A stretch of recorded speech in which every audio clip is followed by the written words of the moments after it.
आज हम कन्याकुमारी की सैर पाठ को रिवाइज करेंगे। Shall we start? ओके। यह पाठ एक पत्र लिखा है। What kind of a lesson is it? It's like a letter. इस पत्र को इशिका ने पिताजी को लिखा है। Who wrote this letter, माना? इशिका ने पिताजी को लिखा। And from where she has written? Delhi से। ओके। अगला है यात्रा कैसी थी? ज्ञानवर्धक। She has learned a lot of things by going to this tour. सूर्योदय का नजारा बहुत प्रसिद्ध और बहुत सुंदर था। सूर्योदय का नजारा, the scenery of the sunrise, it was very very beautiful and it is very famous also. Kanyakumari Amman मंदिर गई। Where did she go? Kanyakumari is very famous for the Kanyakumari Amman Mandir. So Ishika went to the Amman Mandir, and where it is? Samudra Tat. It is in the bank of the ocean. और यहाँ की और एक विशेषता क्या है? तीन सागरों का संगम। Here you can see the three oceans meeting together. What are those? Bengal की खाड़ी, बंगाल की खाड़ी यानी कि बे ऑफ बंगाल, अरब सागर यानी कि अरेबियन सी, और हिंद महासागर यानी कि इंडियन ओशन। ये तीन सागर यहाँ पर मिलने के कारण इस स्थान को हम त्रिवेणी संगम कहते हैं।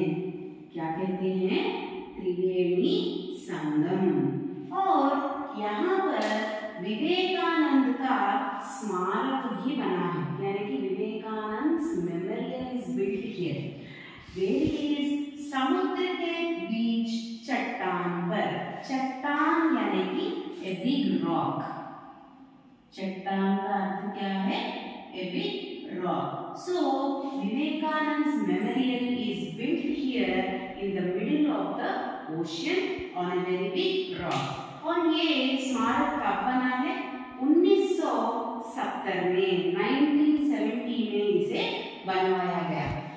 और यहाँ पर अन्य दर्शनीय स्थल यानी कि और भी सम अदर प्लेसेस क्या क्या है यहाँ पर? गुगनंत मंदिर, गांधी स्मारक, संत तिरुवल्लुवर की प्रतिमा यानी कि संत तिरुवल्लुवर स्टैचू, उदयगिरी किला, नागरकोइल, ऐसे कुछ अन्य दर्शनीय स्थल भी इशिका ने यहाँ पर देखा है। और अंतिम दिन जब उनका टूर खत्म हो गया, when they have completed their tour, the last day they enjoyed समुद्री किनारा। We go to the beach, right? So the Ishika also has enjoyed the scenery of the beach and तस्वीरें खींची। They have taken out so many photos on the last day as a memory. Okay children, I think we already have revised the lesson, so just go through all the important points one more time. Now let us come to the व्याकरण। संज्ञा, already we discussed in our previous lesson। संज्ञा क्या है? Naming word, व्यक्ति, वस्तु, स्थान, प्राणी के नाम। कोई भी नाम हो, whatever it is a name। व्यक्ति यानी कि पर्सन्स नेम, वस्तु any kind of things name, स्थान any places name, और प्राणी whatever is the living beings। Let us take example। व्यक्ति, सुशील एक व्यक्ति है। वस्तु, पंखा यानी कि फैन, फैन इज ए वस्तु। स्थान, स्थान यानी कि मैंने कहा था नूजिवीड, ये एक प्लेस का नाम है। और प्राणी यू कैन से कुत्ता। तो अगर हम किसी भी व्यक्ति, वस्तु, स्थान या प्राणी के नाम बताते हैं तो हम उसे संज्ञा कहते हैं। अब देखिए दूसरा टॉपिक है कर। आपको जोड़कर लिखना है। जैसे कि यहाँ पर आपको एक उदाहरण दिया गया है, बता प्लस कर क्या हो गया? बताकर। Can you tell the next one? I think you are able to tell it now. चल प्लस कर क्या बनता है? चलकर। सुन प्लस कर, yes very good, it is सुनकर। Okay, I think we already have this bit and we revised it. Now let us go to the another one, Varna Vichhed. Varna yani letters, Vichhed yani separating. So already we discussed in the previous lessons, but just one more time, just let us revise. Pra कैसे बनता है बच्चों? प और र दो sounds आपको सुनाई देते हैं. तो how we have to separate this? P plus r plus a. Just say the letter pra, pa, ra और आ. तीन साउंड्स आपको सुनाई देते हैं. और सेकंड लेटर क्या है? णा. तो यहाँ पर क्या क्या है? ण प्लस आ, णा. और अगला है म. म कैसा बनता है? म प्लस आ.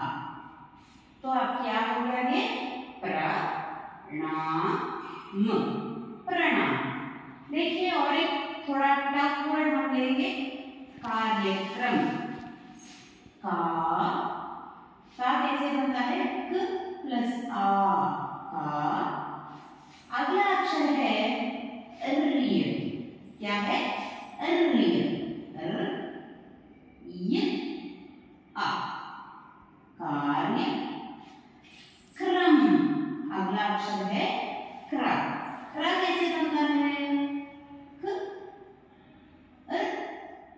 आ, क्र. और लास्ट लेटर है म. म कैसे बनता है बच्चों?